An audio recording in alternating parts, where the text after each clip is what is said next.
کا 5واں حق ہے تبلیغ بالقرآن، کہ قرآن کا جو مسئلہ تمہیں سمجھ آیا ہے اس مسئلے کو اپنے پاس چھپا کے نہیں رکھنا، بلکہ اس مسئلے کو آگے بھی دوسرے بندوں تک پہنچانا ہے۔ اسے کہتے ہیں تبلیغ بالقرآن۔ اس لیے اللہ پاک نے یہاں امام الانبیاء علیہ السلام کو خطاب فرمایا، فرمایا میرا لاڈلا نبی، آپ کی زبان سے جو بات نکلتی ہے وہ حدیث بنتی ہے، لیکن جب بات آئے گی تبلیغ کی تو میرا نبی تبلیغ میں پہلا نمبر میری کتاب قرآن کا ہے۔ اس لیے میرا پیغمبر جب وقت تبلیغ کا ہو تو پھر میں اللہ کا حکم ہے کہ زبان آپ کی ہوگی، کتاب میں اللہ کی ہوگی، آپ نے میرے قرآن کی تبلیغ کرنی ہے۔ اس لیے فرمایا اللہ نے، یا ایھا الرسول،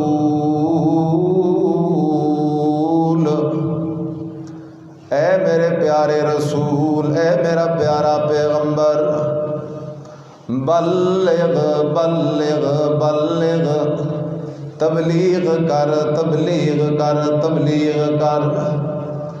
اللہ کون سی کتاب کی تبلیغ کروں؟ فرمایا ما انزل الیک من ربک، اس قرآن کی تبلیغ کر میرا پیغمبر، اس کتاب کی تبلیغ کر میرا پیغمبر، اس نصیحت کی تبلیغ کر میرا پیغمبر، اس نسخہ ہدایت کی تبلیغ کر میرا پیغمبر۔ ما انزل الیک من ربک، جو میں اللہ کی طرف سے آپ پر نازل کیا گیا میرا پیغمبر، جو قرآن میں نے آپ پر نازل کیا ہے میرا پیغمبر، آپ اس قرآن کی تبلیغ کرتے رہے میرا پیغمبر۔ اس لیے ہم کہتے ہیں نبی علیہ الصلوۃ والسلام کی تبلیغ کی ابتدا بھی قرآن ہے، نبی علیہ السلام کی تبلیغ کی انتہا بھی قرآن ہے، نبی علیہ السلام کی تبلیغ کی ابتدا ہے اقرأ بسم ربک الذی خلق، خلق الانسان من علق، اقرأ وربک الاکرم الذی علم بالقلم۔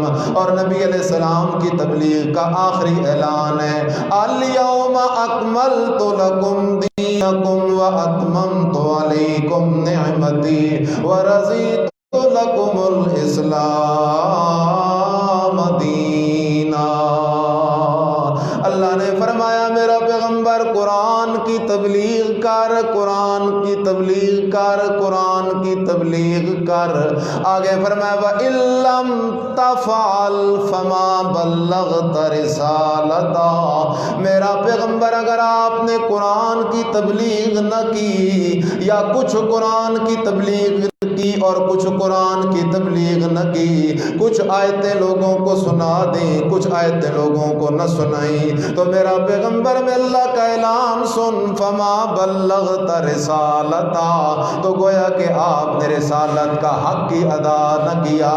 آپ کی رسالت کا حق تب ادا ہوگا، آپ کی ختم نبوت کا حق تب ادا ہوگا، آپ کے امام الانبیاء ہونے کا حق تب ادا ہوگا، آپ کے سید الانبیاء ہونے کا حق تب ادا ہوگا، آپ کے صاحب قرآن ہونے کا حق تب ادا ہوگا، آپ کے صاحب معراج ہونے کا حق تب ادا ہوگا جب زبان آپ کی ہوگی اور قرآن میں اللہ پاک کا ہوگا۔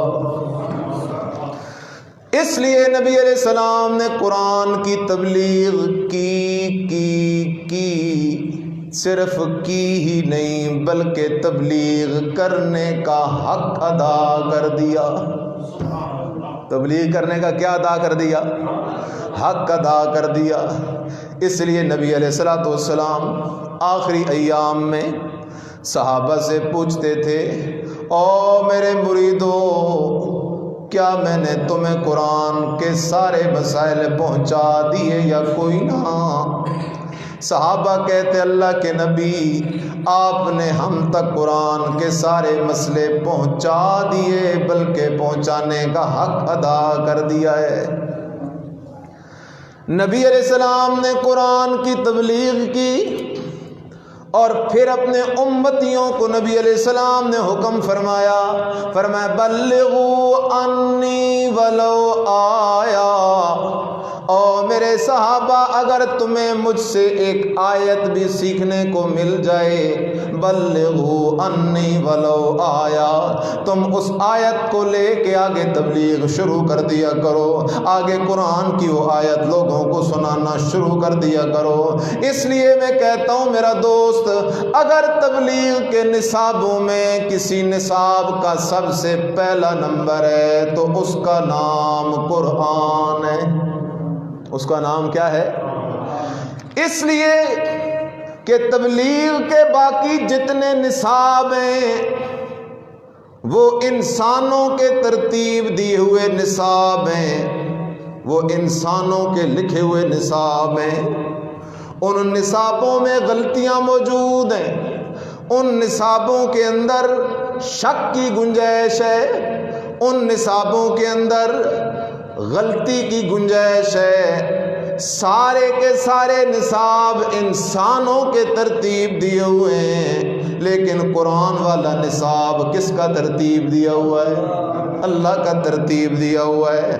باقی سارے نصابوں کے اندر غلطی کی گنجائش ہے، بلکہ غلطیاں موجود ہیں۔ غلطی اور شک سے اگر کوئی تبلیغ کا نصاب پاک ہے تو اس کا نام قرآن ہے۔ اس لیے قرآن کی تبلیغ ہے، حدیث پاک کی تبلیغ قرآن کے تابع ہو کر، صحابہ کے سچے واقعات کی تبلیغ قرآن کے تابع ہو کر، لیکن لاریب قرآن، لاریب کتاب قرآن ہے تو لاریب تبلیغ بھی قرآن کی تبلیغ۔